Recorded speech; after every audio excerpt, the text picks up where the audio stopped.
लावखार ओंखाम जाग्रा जा थावनि जायखौ जों पिकनिक स्पट होननानै बुङो बे नुनायाव खोब मोजां जादों ओमफ्राय फोथायदों बे पिकनिक स्पटखौ लानानै बे हालामनि जा जोंनि इयुथफोर बिसोरो इक'नमिकेलि एसेबाबो आपलिफ्ट जागोन फोथायनाय दङ आरो जोङो बे पिकनिक स्पटखौ एक्सुवेलि गुबुन गुबुन हालामनि पिकनिक स्पटफोर बायदि खालामना लानायखौ जों बयबो नाजानांगोन मेइनलि पिकनिक स्पट बानायनायनि थांखियानो जादों लकेल डेभेलपमेन्टखौबो खालामनांगोन लामा सामाखौ बेखौ मोनफ्रोमबो पिकनिक स्पट खालामग्रा मानसिफ्रानो लामाखौ बानायना लाखायो आरो आं फरेस्ट डिपार्टमेन्टनि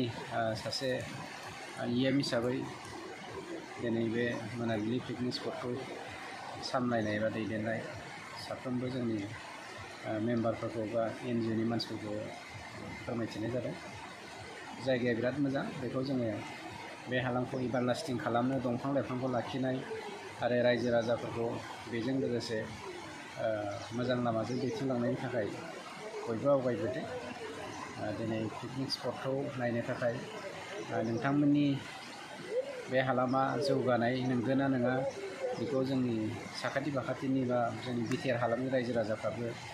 बे नोंथांमोननि मिडियानि गेजेरजों मिथिनाय जाथोंसै दिनै आंनि नुनायावहाय गुबुन गुबुन पिकनिक स्पटनिख्रुइ मोनाबिलि पिकनिक स्पटआ BTRआव खोब स्पेसियेलि साबसिन होननानै बुंब्लाबो बुंद्रायनाय जानाय नङा होननानै आं सानो मानोना आं गोबां पिकनिक स्पटखौ नायदों जायगाया एसे बेनो मेनटेनेन्सआव माखासे एसे दंबावो बेखौ नायनानै खालामोब्लानो फोथायनाय दं मानसिफ्रा बेवहाय माने डेलि 50-60टा 100टा 200टा बेफोरबायदि इनक्रिज जालांबाय थागोन गारि फैनायफ्रा होमबानो जोंना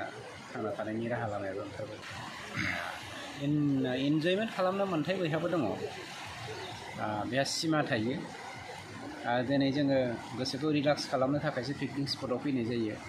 पिकनिक जानाय जायो लावखार ओंखाम जानाय जायो आरो बेफोर जायगाखौ नायनानै जोंनि हालामा माबे स्टेजाव दङ बेखौ जों मिथिनो हायो गोबां जायगायाव जोंनि मानसिफ्रा टुरिस्ट हिसाबै थाङो खिन्थु टुरिस्ट हिसाबै जोंनि जायगायावनो नायनो गोनां जोंहा गोबां दङ मानोना दुलाराय भारतआव बयनिख्रुइ ग्रिनसिन थावनि होनबा दिनै BTR होननानै बुंनो हागोन आरो रायमना नेसनेल पार्कआ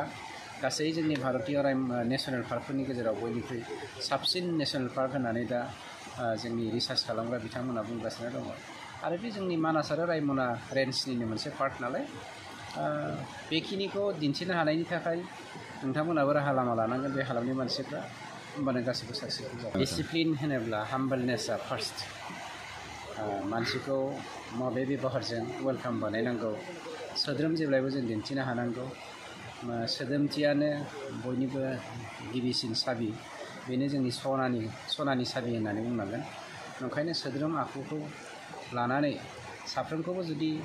जोंनि बे हालामनि मानसिफ्रा जे मा होनो मोनसे डेभेलप कालचारजों दाजानाय मोनसे हारिफोर बेखौ दिन्थिनो हायोब्लानो अट'मेटिकेलि बियो मोजां जालांगोन खिन्थु राफ एन्ड टाफ जुदि जोंनि कमिटिनि मानसिफ्रा देखायोब्ला प्लास मानसिफोरखौ सोद्रोम गैयै रावजों बाहायोब्ला बिनि जा गुन बा बिथाखौ खिन्थु खमायलांनायनि चान्स थायो